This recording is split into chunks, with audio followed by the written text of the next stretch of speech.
challenge yourself. Okay, I'm going to save $50 this month. Okay, next month I'm going to save 75. Month after I'm going to save 100. Like, there's so many awesome things that you can do psychologically to keep yourself moving through your financial journey and to keep yourself motivated in a way that makes sense for you.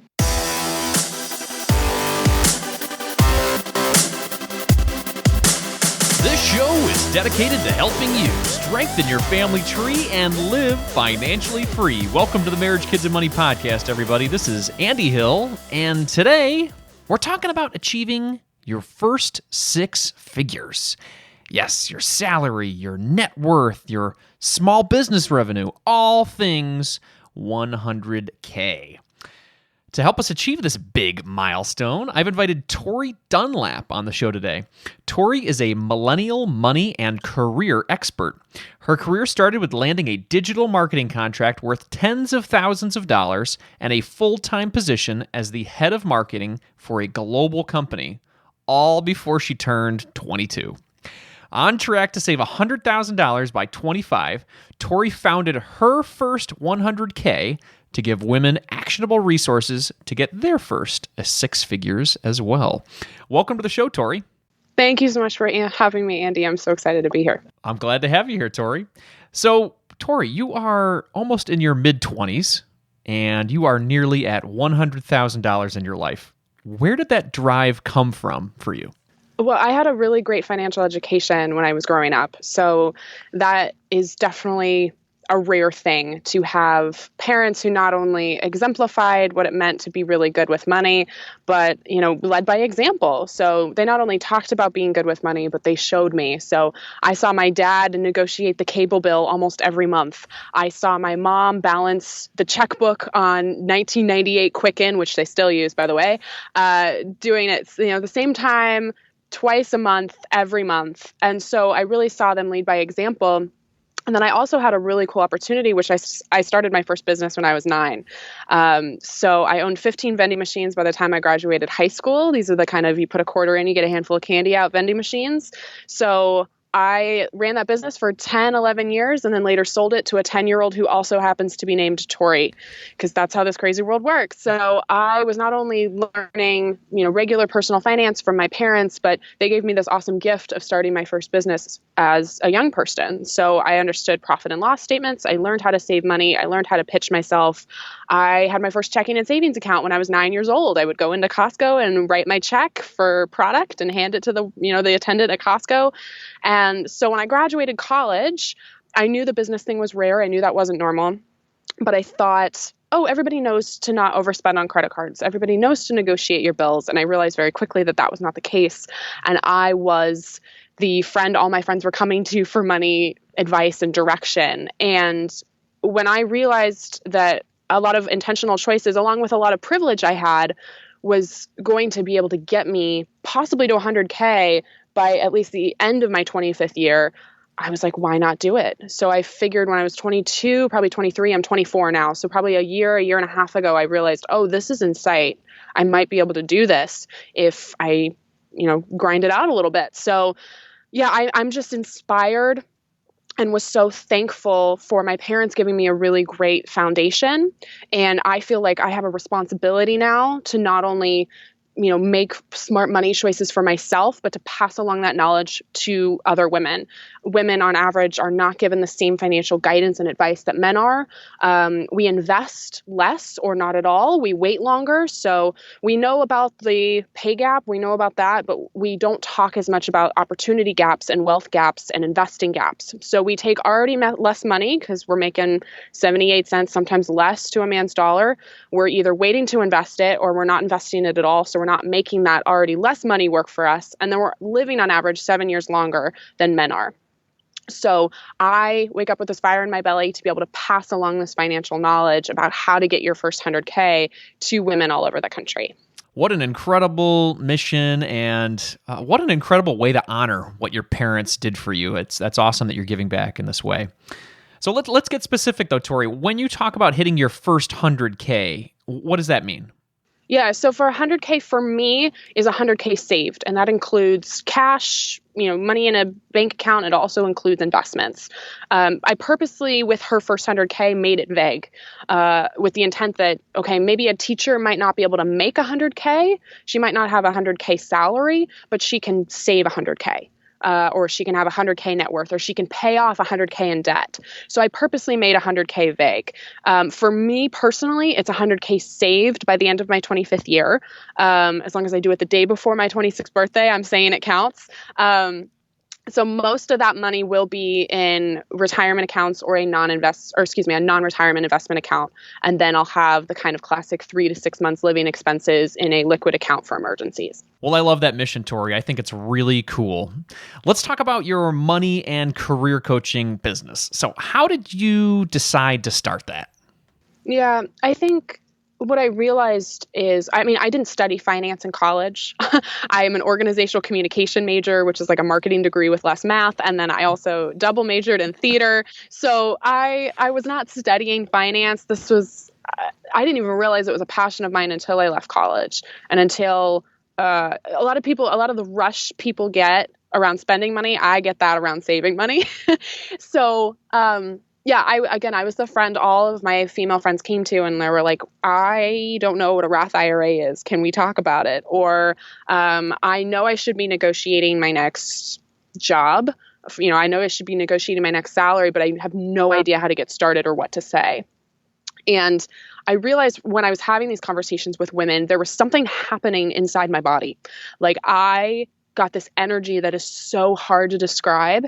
And I feel this every time I work with coaching clients, every time I'm up on stage, I'm feeling it speaking with you right now, just like this passion to get women money and to get women to keep money. Having a financial education is a woman's best form of protest. And having funds means having freedom. So having money to make decisions about how you want your life to go is so powerful. So I, through my own experience, realized, the importance of having a good financial education, and I wanted to pass that on. And it ended up just kind of growing organically. I think I did a really great job of growing a community first before selling. And that is something I didn't even mean to do, but I really didn't sell a product or start, coaching or, getting paid to speak for probably 2.5 years. And I was trying and I was frustrated at the time that I was like, why isn't this working? But what I realized was I needed to build the community first, build, authenticity and credibility and have people trust me and understand that, I was someone they could come to. And then when I started launching products or working with people in, a coaching scenario, I found the floodgates just opened and there were so many women who wanted to come work with me. So from a business standpoint, that was something I think that was really smart. I did, not even intentionally. It just kind of happened of building the community, building trust, and then selling. So serving before selling. So that was something that went really well. I also have a 9-to-5 job that happens to be in the financial tech space. And you've had Dave on the show before. I work for a company called Tomorrow. And I made a really intentional decision last year that I was not only going to find a company that I really loved with a mission that I loved, but was hopefully in the personal finance space so I could add value to them and vice versa. So I think that was a really great decision for me of just feeling even more seeped in the personal finance realm of understanding people's wants and needs, and being as much of an expert as I could in my field. Well, I love it. Let's give some of that expert advice today. So let's talk salary, Tori. Where is the best place for women and men to start if they want to grow their salary at work? So I think with salary, it's tricky because it depends on your job, it depends on your skills, it depends on where you live. But these are all things that can be used to your advantage. So let's say a hypothetical scenario, you're being underpaid at your job and you're ready to go in and ask for a raise. I actually guide clients through a specific script I use that I've used to either 10, 15, sometimes 20% more than what I was making before. So the key is to first do your research. You need to figure out, okay, what is someone like, let's say for me, okay, I'm a digital marketing manager with, 4 years of experience living in Seattle. And I have, 2 bachelor's degrees and I have, I bring this unique skill set. So once you've done your research around that and you can figure out, okay, what is my market rate? And you'll get, a couple different numbers. It's very rarely going to say like $82,500 every single time, but you can kind of take an average or figure out, okay, what does that look like? Also ask other people in your field. If you have trusted colleagues, either at your job that you feel okay talking with, that is not going to negatively affect you, or, colleagues outside that you can say, hey, what would you pay for a job, with necessary skills X, Y, and Z? So you can get a great understanding of what the kind of market salary is using tools like Glassdoor and PayScale, but also just having conversations with people. So first, do your research. The second thing is, if you're asking for a raise, chances are you've been there 6 months, a year, some sort of milestone. Maybe this is a conversation that you're going to have around salary. Maybe you're bringing it up organically, which is more daunting. But the best thing you can do is look at everything you've done for the past period of time that relates to your original job description that you were hired on. So I literally print out my job description. I highlight stories or, specific metrics, percentages that I've grown and, really killed my job in everything that they hired me on to do originally. So I literally print that out, have a plan around that. And then I make a second sheet, which is a bulleted list of every project I've implemented in addition, or every task I've taken on that was not in my original job description. Basically everything I've gone above and beyond at. So you can see, okay, I not only knocked it out of the park for what you hired me to do, I'm also bringing value in all these other ways. So that's step 2. Step 3 is to understand that it's going to be scary. Like, it's never going to be easy. I recently had my annual review at work and I coached negotiation and I was a wreck all day. Like, I was sweating. I was terrified. So understand that the more prep you can do, the more comfortable you'll feel, so you don't go in and your mind doesn't draw a blank trying to figure out what you're going to say or do next. But also understand that nervous energy can be used as excitement rather than panic or anxiety. As far as a script, there's probably, I call it a gratitude sandwich. And so you can follow this script very closely.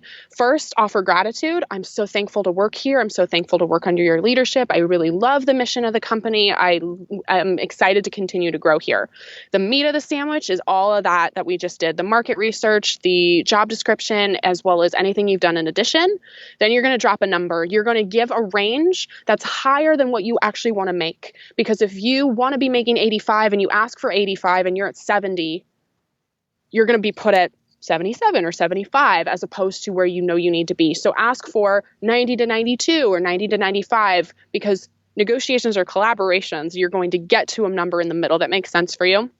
And then you're going to end it in gratitude. You're going to say, I know there's a number we can collaboratively work on together. I, am excited to continue learning and growing here. And I feel like in order for me to do that, I want to be compensated fairly. I'm so thankful for this job, so thankful to continue growing, all of that fun stuff. So gratitude sandwich with the meat in the middle.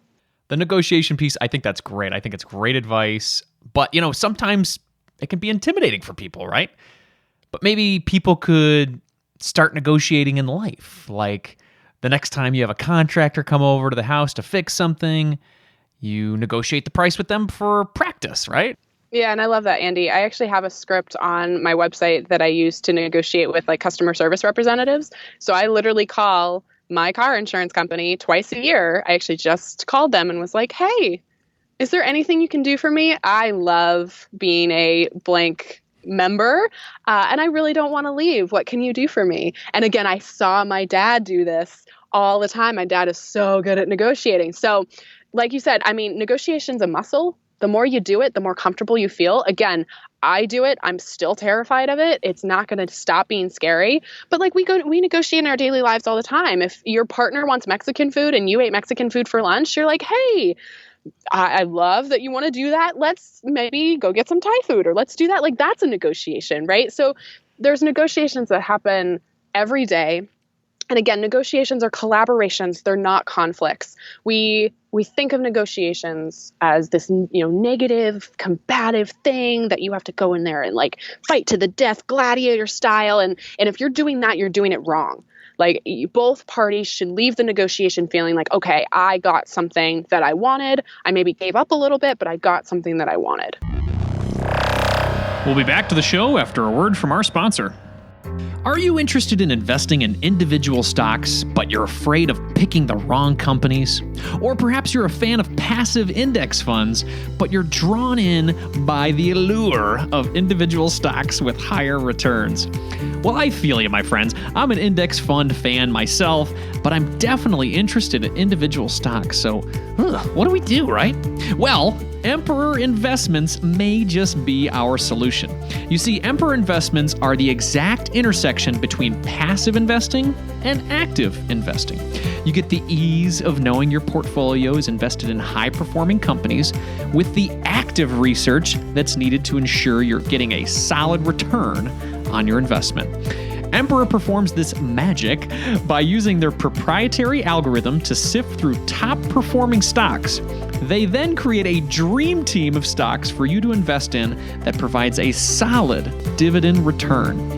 So with Emperor, you get the simplicity of passive with the aggressiveness of active. And you get this all for an annual fee of just 0.6%. But since you're a fan of the show, Emperor is offering the first 6 months for free. Yes, the first 6 months are on them. To get this awesome deal and see if Emperor is for you, check out marriagekidsandmoney.com/emperor. That's marriagekidsandmoney.com/emperor. EMPEROR. With Emperor Investments, you get automated investing designed to earn you income while you enjoy life. And now a quick word from a longtime supporter of Marriage, Kids, and Money. Okay, my friends, I talk about net worth a lot on this show. Your assets, all of the stuff you own, minus your liabilities, all of the stuff you owe, is your net worth. But how do you track your net worth, right? Well, the partner I use is Personal Capital. This tool helps you sync up your accounts and your debts so you have a true picture of your current net worth. The best part of all with this tool, guys, it's free. Yes, absolutely free. Okay, so what's the catch, right? Well, they'll want to partner with you for investing for your retirement, but it's not a requirement. You don't have to. You can just say thanks, but no thanks, and that's exactly what I did. If you want to start tracking your net worth and support this show and receive a $20 Amazon credit, go to marriagekidsandmoney.com/personal capital. That's marriagekidsandmoney.com/personal capital. You'll need to sync up one qualified investment account like a 401k, a brokerage account, a 529, or an IRA, and then you'll get that $20 gift. So let's recap. Free net worth tracker, and you get $20. Sounds pretty sweet, right? Make sure you use that link at marriagekidsandmoney.com/personal capital. That's marriagekidsandmoney.com/personal capital. After all, you can't grow your net worth if you're not tracking it. Thanks for taking time to consider our sponsor and our supporter. Let's get back to the show.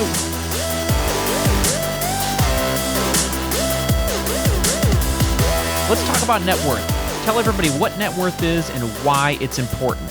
Yeah, so net worth is your assets minus your liabilities.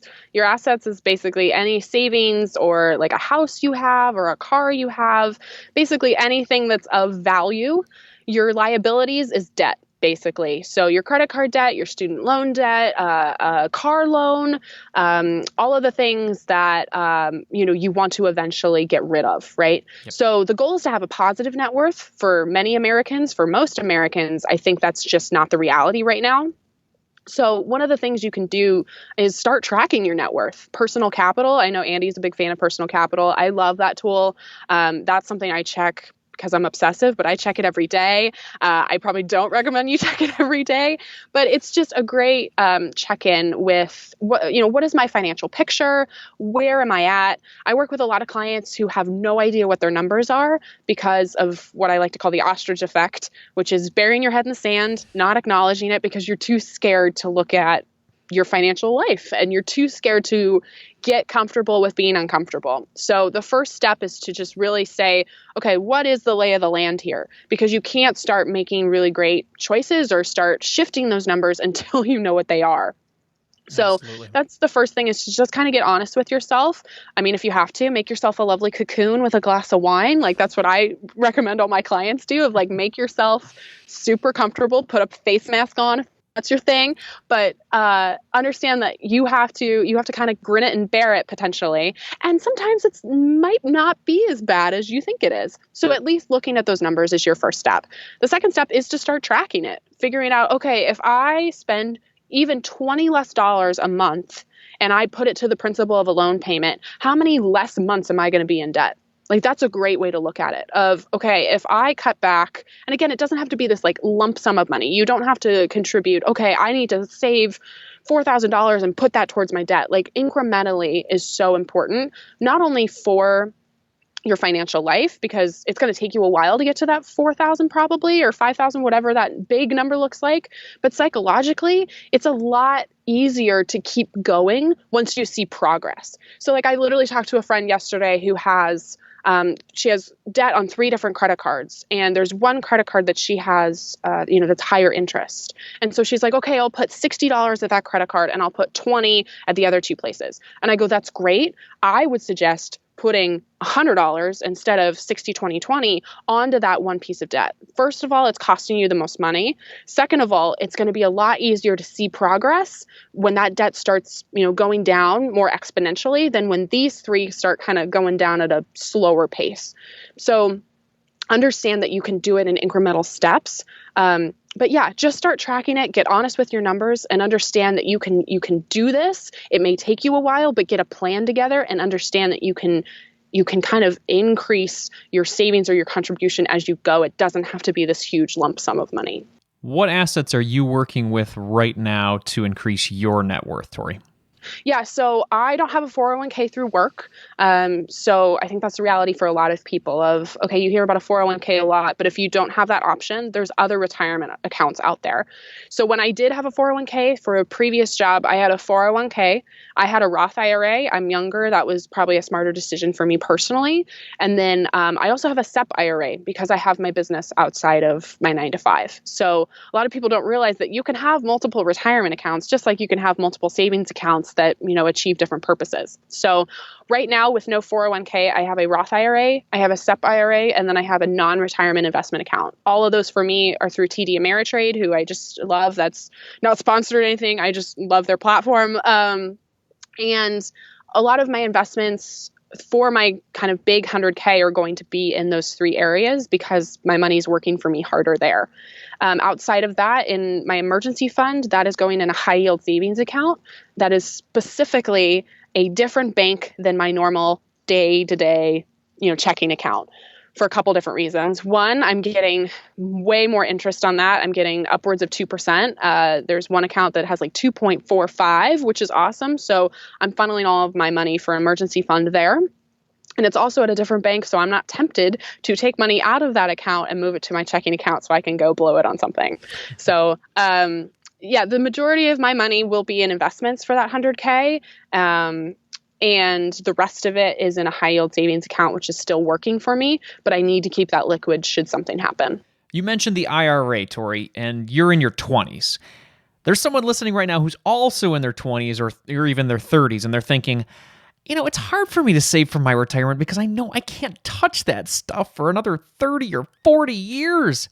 How do you motivate yourself to save for the future when you know it's so far away, Tori?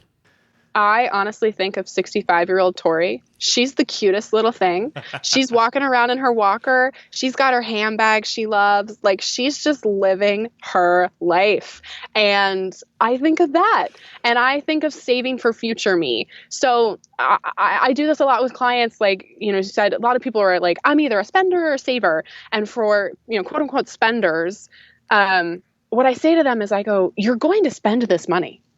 Like, pretty much all of the money you save, you're eventually going to spend it on something, right? It just may be in 30 years. And then 65-year-old you who's living it up in Florida or Arizona or wherever she's at gets to spend all of this money that you work so hard for. So I think of it psychologically as investing for future me.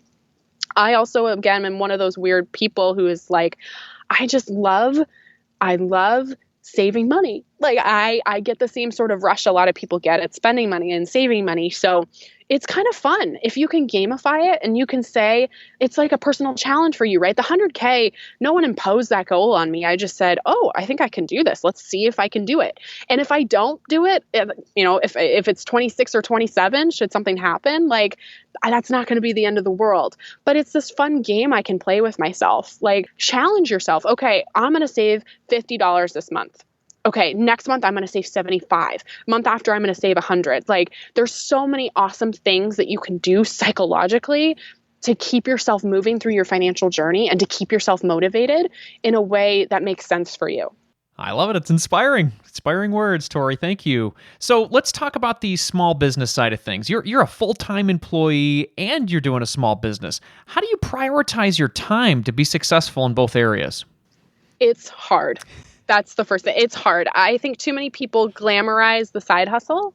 There's too many people who are like, hustle harder and do this and live the life of your dreams. And I'm all for all of those things. But very rarely does that advice just tell you it's not going to be easy. Like it's hard. The first thing I do is take care of myself. Truly. I am the first person, I'm in bed. I'm the first person to tell you like sleep is important. I get 7 to 8 hours of sleep every night, 9 if I can swing it. But like sleep is so important. If I don't take care of myself, none of the rest of it gets done. So I'm making sure I'm eating, sometimes not the healthiest things, but at least I'm putting food in my body. I'm trying to work out. There's things I know I need to do to be my best self and show up energized, as opposed to depleting myself and then wondering why I'm not able to get my stuff done. So the first thing I think is prioritizing myself. I am my product. I am what's going out there and, closing deals and doing work at my 9 to 5 and all these sorts of things. So if I don't take care of myself, none of that happens. So that's the first thing. The second thing is understanding that energy is going to ebb and flow. This is one thing I had to learn the hard way. So there were a lot of times where I told myself, okay, you are going to be in bed by 10:30 tonight. And sometimes I would get this kick of energy at 10:15 and I'd go, no, you need to go to bed. But the problem with doing that is I don't know when that energy is going to come back. So what I do instead is I say, okay, if I have energy at 10:15, I'm going to work. And I'm going to do that. And maybe that means like not getting up at 6 a.m. the next morning. Maybe that means sleeping in. But there's going to be times when you have scheduled time for work that you're like, I am so tired. I'm so depleted. I just need to sit on the couch and watch Netflix or, go outside or whatever that looks like. So I think rather than setting scheduled time of like, okay, it's non-negotiable. I work from 6 to 9 every night when I get home from my 9 to 5 job on my business. For some people that works because of the structure. For me, my life is so scattered. One night I'll have an event. One night I'll see a friend who's in town. There's so many things that happen and my energy will ebb and flow. So I've learned for me that I need to take advantage of that energy when it happens rather than thinking to myself like, oh, you set a schedule, like you made a commitment to this. So that works for me rather than being so stringent around my time. So I would say those are the two big things. Balance is hard. It's not easy. And so I really try on a lot of my social platforms too, because I get that question a lot. Like, how do you balance a 9 to 5 that's demanding with, a business that's taking off? And it's the short answer is it's not easy, but I find that it actually gives me more energy. I went through a period of unemployment, about a year ago around this time. It was early 2018. And I thought to myself, yay, I'll have all this time to work on my business. And I was not motivated at all. And I didn't know why. And I think it was because I needed this drive in my 9 to 5 to energize me to go and work on my own business too. Yes, there's definitely a lot of non-monetary benefits to the side hustle. You're feeling like you're contributing somewhere that brings you pride, and it sounds like you're doing that right now. So, Tori, there's someone listening who's thinking, I might enjoy the non-monetary and monetary benefits of a side hustle, but they aren't sure where to start. What advice would you have for them today? I would say there's kind of two side hustles, really. Like you said, there's one where you're like, my goal is to make money. And the second is like, I just want a project outside of work. If it makes me money, great. If it doesn't, so what? So there's a lot of people I know who are the latter, who maybe it's crafty or more creative, and they just need an outlet. And that hustle is kind of like more of a passion project than going and, getting money. If somehow you can make 1 and 2 work for you, perfect. for me, that ended up being the case. Is my side hustle happens to make me money, and I also really, really love it and find that it fuels me in a really unique way. So as far as getting started, start analyzing what skills you have. Like for me, I work in social media in my 9 to 5. I work in marketing. So naturally, my first side hustle was doing contract work. So in addition to my 9 to 5, I'd find, contractors who needed me to run their social media or establish social media strategy or whatever that looked like. So that was a natural extension of what I did in my 9 to 5.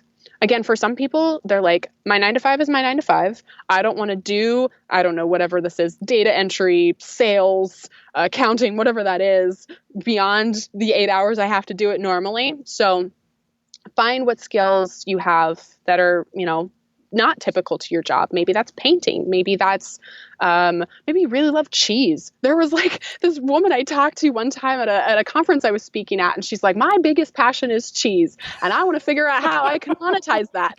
And that's perfect because there's so many niches out there. Somebody's looking for a cheese blog. Like somebody's looking to find like what the best kind of cheese is to pair with this wine and that like one cheese in France that you've never heard of, right? And so her biggest passion was cheese. And so there's things out there that you can always monetize, even if they seem ludicrous to you. I promise you that there's at least 100 people out there somewhere who have the same passion that you do. So figuring out what your skills are, what brings you joy.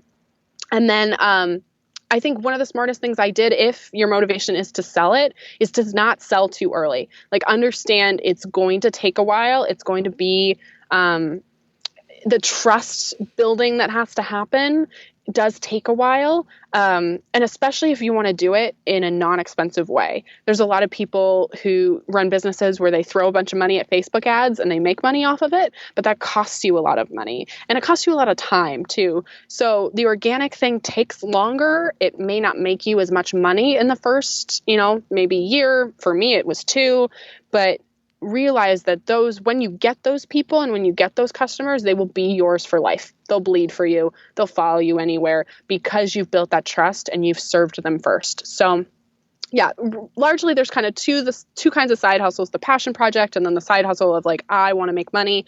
If you can somehow merge those two, awesome.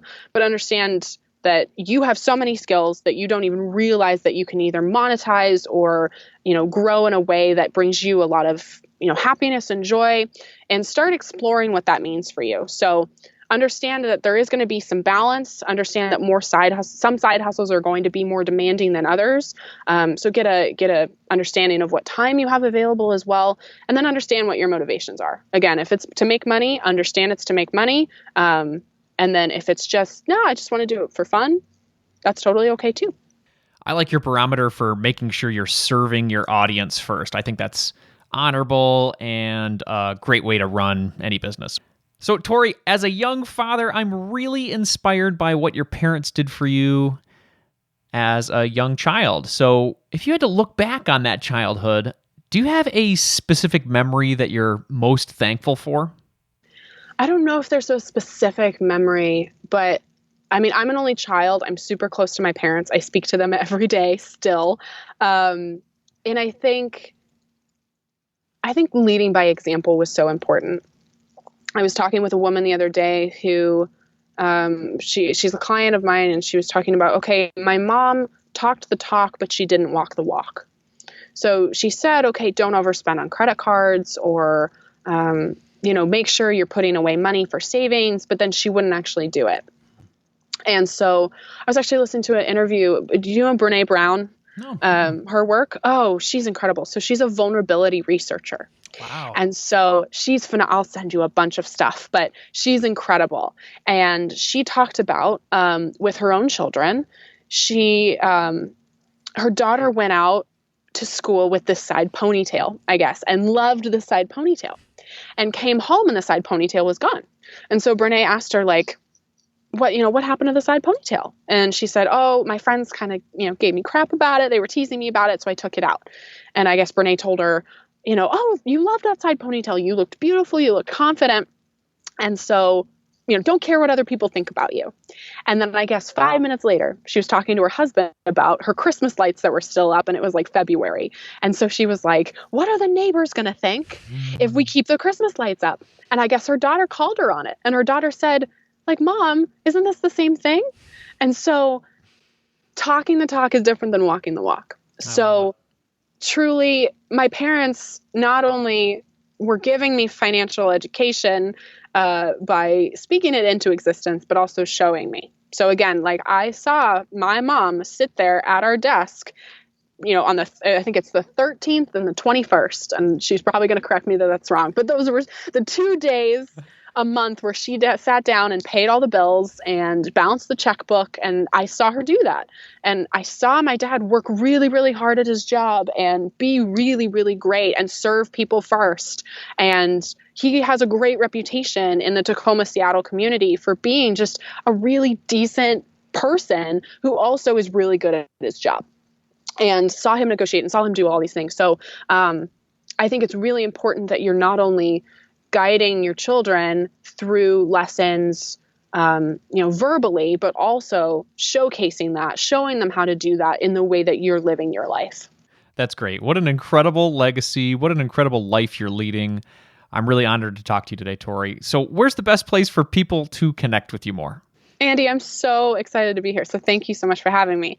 Her First 100K is where you can find me. That's HERFIRST100K.com, Her First 100K. And you can find all of my resources there, all of my social media. Feel free to come ask me questions. I love talking with people. And I'd love to see you stop by. And tell us a little bit about tomorrow before you go as well. Yeah, so my 9 to 5 is tomorrow. I lead marketing at Tomorrow. We are a will, trust, and life insurance app. Our flagship product is a free will, and we do that purposefully to allow the 60% of Americans who don't have a will to get one. We have this mission around family financial wellness and just making sure that, these sorts of documents are taken care of. So it's a free legal will that you can complete in under 10 minutes. You can go to tomorrow.me to check that out. Everyone, I had a chance to chat with Dave Hanley on the show. A great guy, great father, great person who's honestly looking to better the lives of families across America. And very similar to Tori, he's doing something he's proud of and something that's truly helping people thrive. So, Tori, congratulations on your 100K mission, and thanks again for being here today. Thank you so much for having me.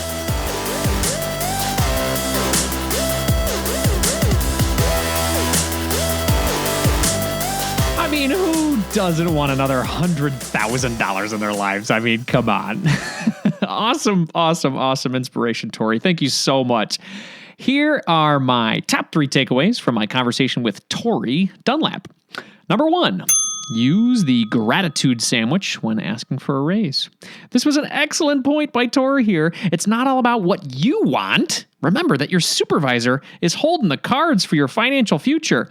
Treat them with respect. Share your appreciation, then ask for what you feel you deserve, and then close with a nice piece of bread with more appreciation. Number 2, track your net worth today. You won't be able to grow your net worth if you don't start tracking it, right? Tori and I are both big fans of Personal Capital just for this. And as you heard at the middle of the show, you can sign up and link up a qualified account, and you'll get a $20 Amazon credit for free. That's their gift to join up. And you could use my link, marriagekidsandmoney.com/personal capital, and you'll get that $20 Amazon credit.